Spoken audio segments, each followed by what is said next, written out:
Sam Pittman inherited a program that had won 8 total games and just 1 SEC game in the previous 3 seasons. Sam's Razorbacks have won 19 games in the 3 seasons with him at the helm, including back-to-back bowl victories.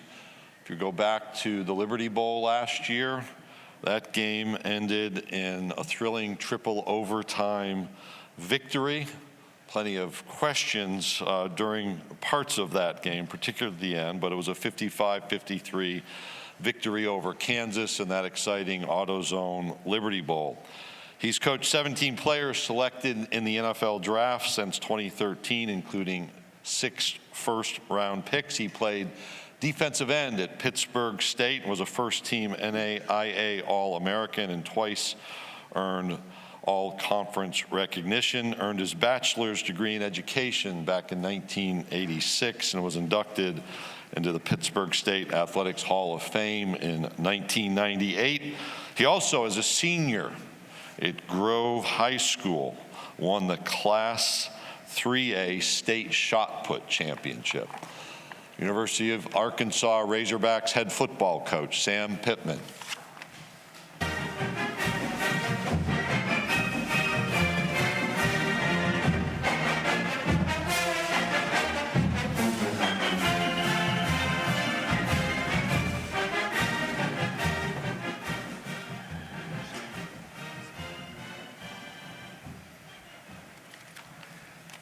Good afternoon, everybody.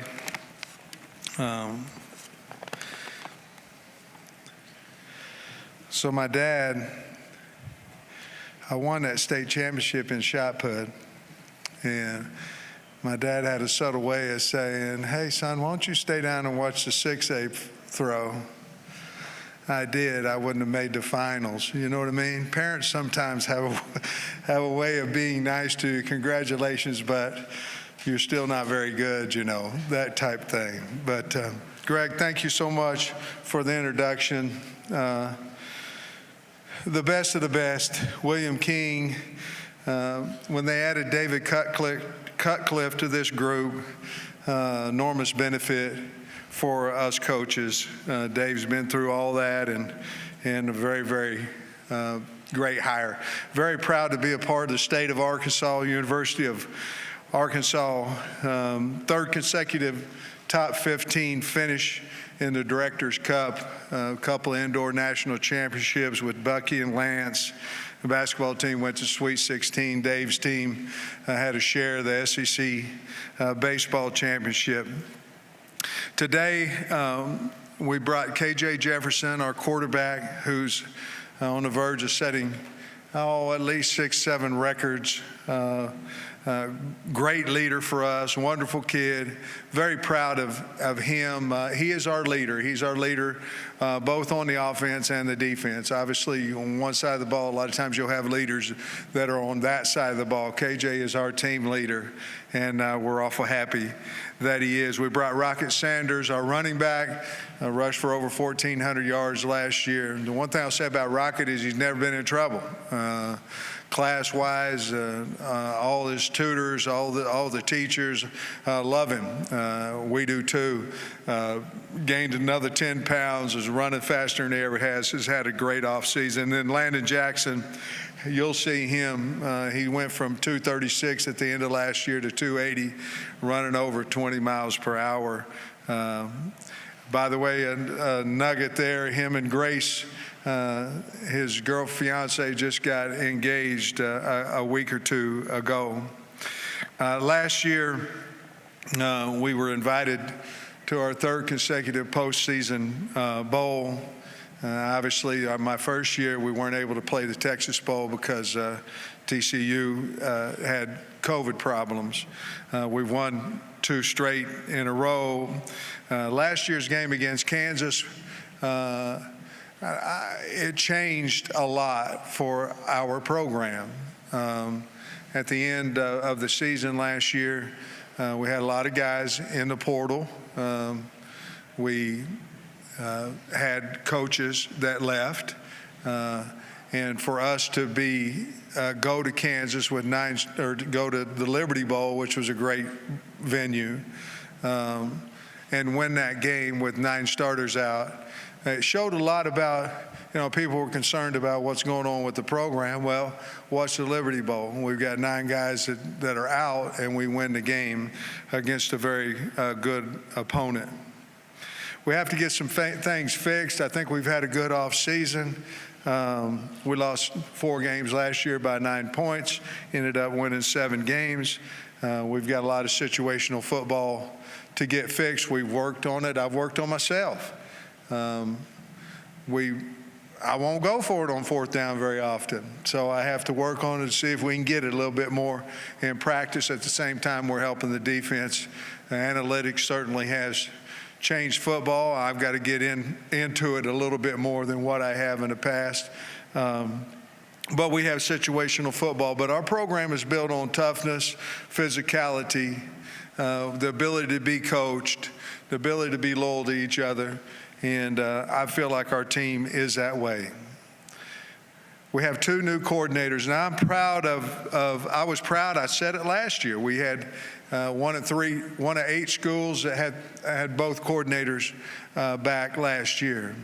We lost Barry Odom, a great friend of mine, got the head coaching job at UNLV, will do an outstanding job there. We lost Kendall Briles. Kendall Briles, we just came off a season of 6,000 plus yards, one of only 3 times that's ever happened in the University of Arkansas history to TCU.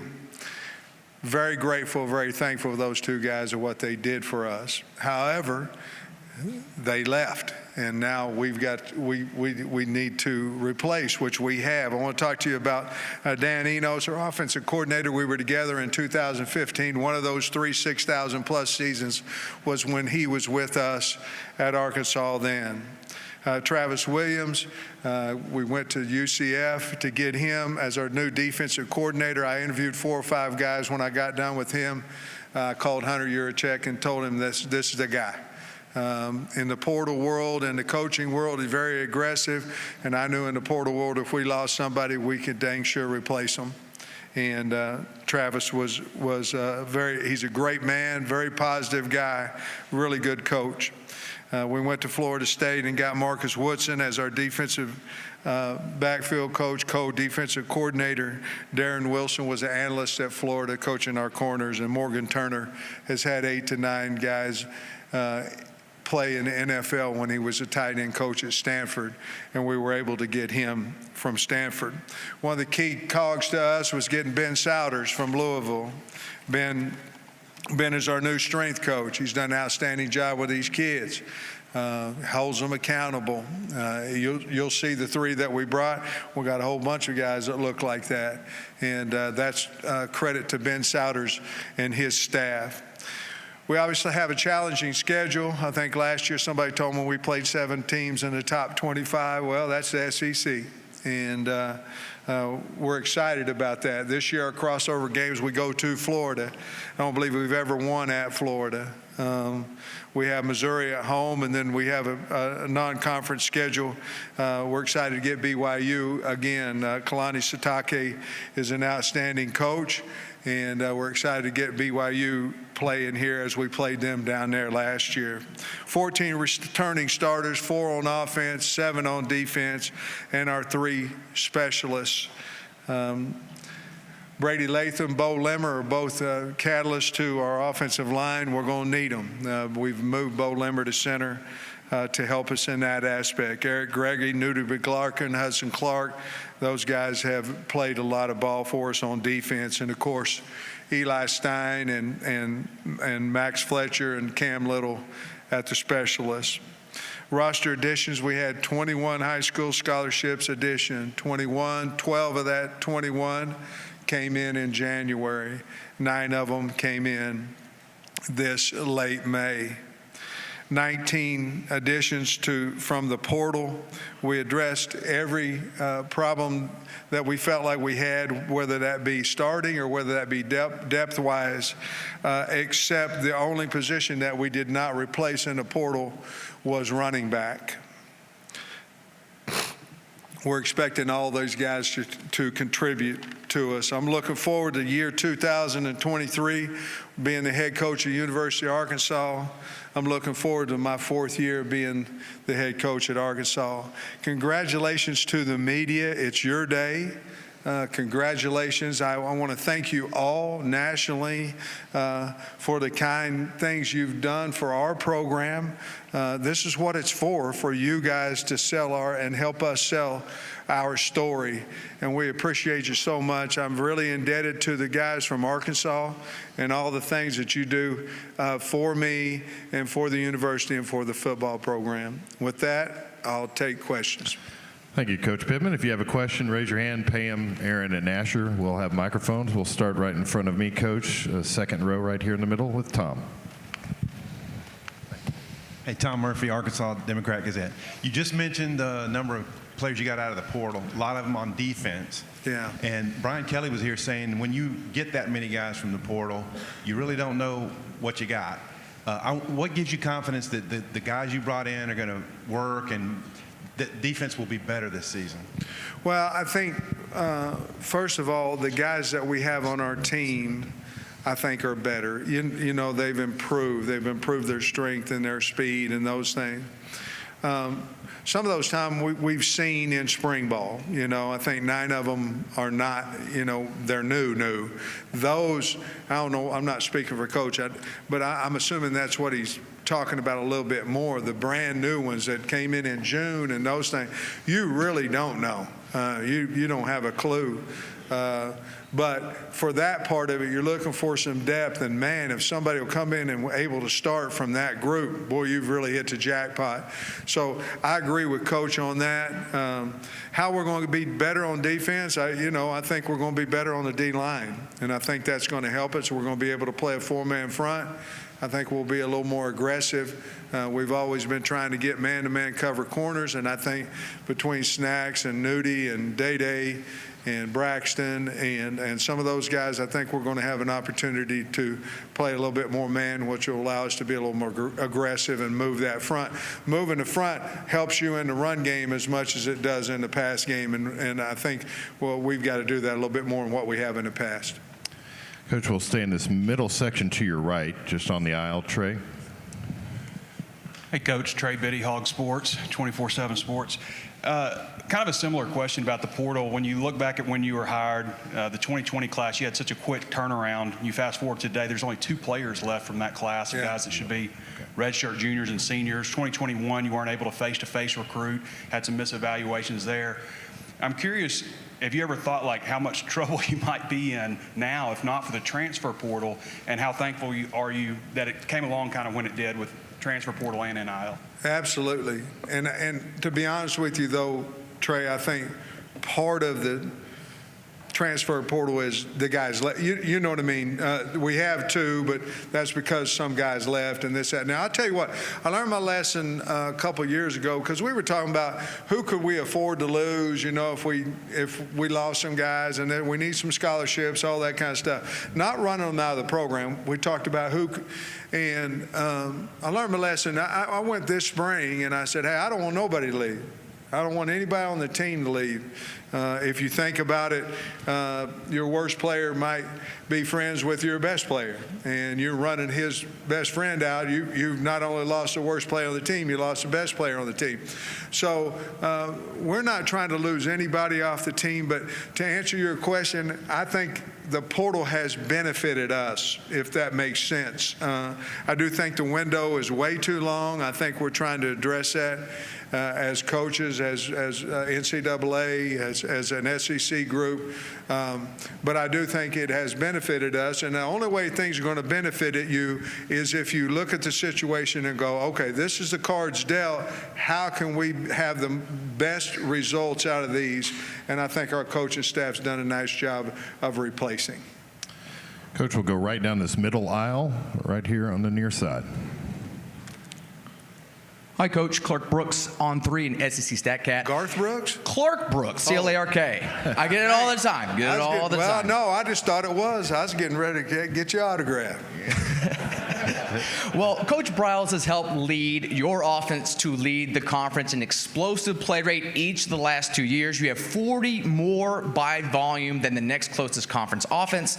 I wouldn't necessarily categorize Dan Enos's offenses at Maryland as potent. Was that a sign that you're trying to trade a little bit more consistency for potency, or are you still confident you can still be the SEC's best at capturing big plays? Was that a question? Yes, sir. Well, I hired Dan Enos because I think he's a hell of a football coach. So, and I get what you're talking about. But Dan wasn't dealt the same players that we have on our team either. So that's yet to be seen. I hired Dan Enos because I thought he was the best play caller I've ever worked with. And I felt like that's what we need. But you're right, explosive plays score points, and so would that be a concern? Not necessarily a concern, but we're certainly think about that all the time. Coach will go right in front of me in the front row. Teresa. To your left, Coach. Hi, Teresa Walker, the Associated Press. You mentioned the portal having benefited from it, but it being maybe a little bit too long. Are there any other ways that maybe the transfer portal can be, any other ideas to tighten it, fix it, make it more effective to everybody? Well, I believe that kids already know if they want to transfer. I think they know. I mean, it's like a house coming soon for sale. Now on Twitter, it's I'm getting ready to go in the transfer portal because the rules say you can't talk to them all this, so they're letting the world know they're getting ready to. I think they already know. I think a week is plenty of time. It's going to be a lot better for roster management. It's going to allow us to, if a guy goes in the portal, allow us to go back to high school and recruit. Right now, it's very, very hard if you lose a guy in the portal not to go replace him with a portal guy. So I think closing that window down somewhat. If I'm a grad transfer, and I've transferred once as a grad transfer, to me, that's plenty. To me, you can't go transfer again. Some of those things I think would help roster management. Part of NIL problem comes with the ability to transfer. And if we close that window down, maybe some of the financial things that you're hearing in NIL might become more true than maybe just words. Coach, we'll go back over to this middle section on the right-hand side, about 4 rows back. Coach Travis Gailey with OrangeBloods.com. I'm curious if you've heard what you're hearing from fans and boosters about the addition of Texas coming back to the SEC and renewing this rivalry. Well, I think obviously the state of Arkansas is ecstatic about have an opportunity to play Texas. And for that matter, Oklahoma. Proximity is so good. It's so good for us. And, it's not going to be this costly on fans because they can drive back and forth to Norman and to Austin. But I think everybody's really excited about that. Obviously, we're bringing 2 powerful, storied programs into the SEC. So we know they're going to be really great opponents, but I think everybody's excited. I'm excited. I'm from Oklahoma, grew up a Sooner fan until I moved out to Eastern Oklahoma, became a Hog fan. But, I think it would be a great deal for the SEC and specifically Texas because of the old Southwest Conference rivalry. Coach, we'll go back over here to our left side on the aisle. Trey Schapp, Buzz Radio Network. Coach, how do you feel about your offensive line, specifically the tackle position, and then the depth now that you have in the quarterback room? Well, at tackle, we have talented tackles. Devin Manuel and Patrick Kudus. We like those guys. We like Tykees Crawford. We like Andrew Chambly. And Marion Harris could go out there and play. They are not guys that's proven on a Saturday afternoon yet. Are they talented? Yes. And I've been an O-line coach forever. I've got one of the best offensive line coaches out there in Cody Kennedy. But these guys are really good players. I know they can play. They just haven't yet because we've had the luxury of having older guys on the team and even sixth-year guys, super seniors, that have kept them off the field. But I think it's about time they go out there and show what they're going to do, and I have no doubt I feel really good about that. Coach, we'll go back down the center aisle, about halfway back. Hey, Sam, it's Anthony Dash of UJSports.com. Kind of go back to Ben Saddler just a little bit. You guys were at Georgia together, obviously, for a few years. Was there anything during that time that you kind of caught your eye with him? And a second question, you added Jaheim Singletary to your program as well. What do you expect him to bring this season? Jaheim's a little bit like what we talked about because we haven't had an opportunity to see him as much. We didn't have a spring ball with him. So we'll see. Obviously, we took him because we thought he could be an outstanding player for us. What we've seen is work ethic and all those things is heading certainly that direction. Ben Souders, I loved him. I liked him as a man. I like his work ethic. I like what he's about. He's a Christian man. I like everything about him. And when we had a turnover there, he was the first and only call that I made. Go back to this middle section to your right, Coach, again, over on the aisle. Hey, Sam, Andy Witchery with On 3. We know there's alignment between Arkansas and the State House. You've one of the more advantageous state laws nationally. The Knoxville News Sentinel reported that Tennessee actually had their AG step in and cite their NIL law to maybe prevent a bowl ban. What is that like when the State House is supporting the school and there's that alignment legislatively? Strong. I talk about the hog is strong. I must need to talk about the state is strong. It's strong. And, we can't say much of anything. We go one side or another publicly for political or anything like that. We don't have a voice. We get in trouble. But I'm very happy with our university and how they tried to help us, and certainly Congress and the state, the state representatives in University of Arkansas, or in the state of Arkansas.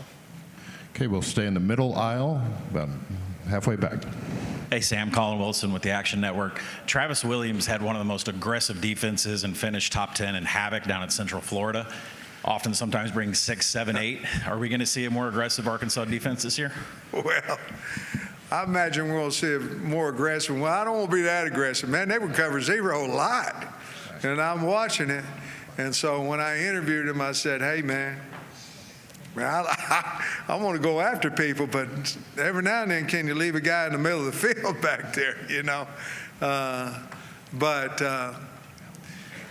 yeah, I mean, those type of things have turnovers that come.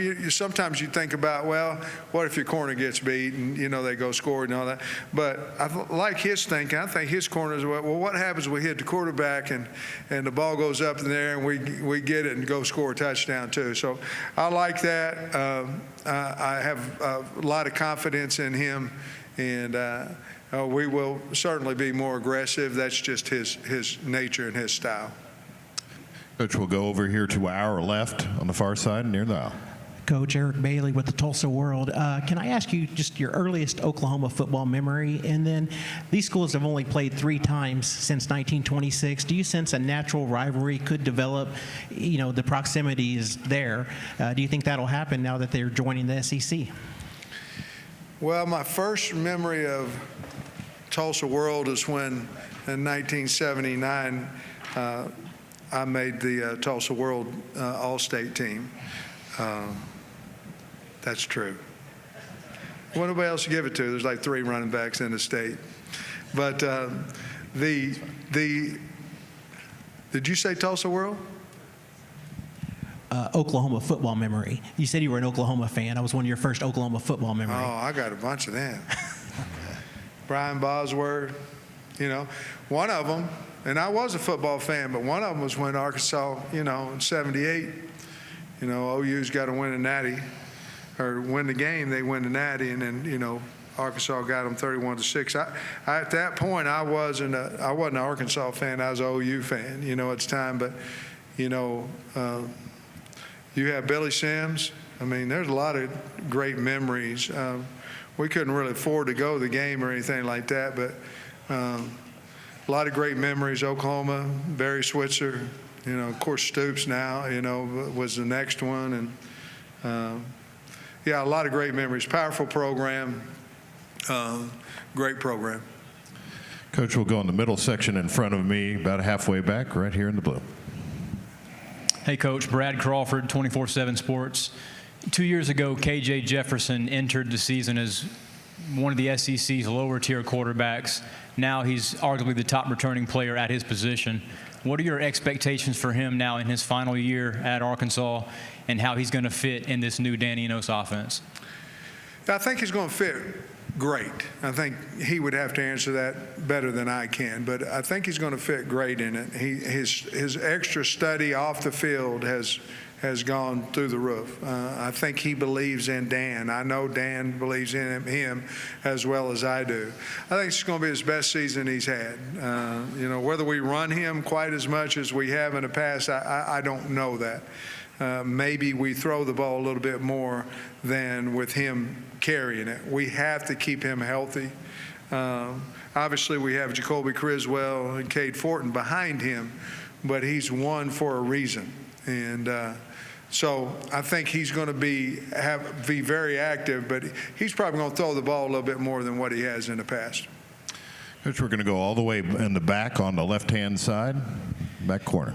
Coach, Rob Brown, Sideline Sports, Memphis. You famously said coming off the field after a big Razorback win one time, how are you going to celebrate? I think I'm going to go home and have me a cold beer. Would that ever include a Hamm's beer? And number two, we're all proud of Christian Brothers High School alumni of Patrick Kudas. How important is the city of Memphis and West Tennessee to Razorback football fortunes? And thank you for being here. Go Hogs.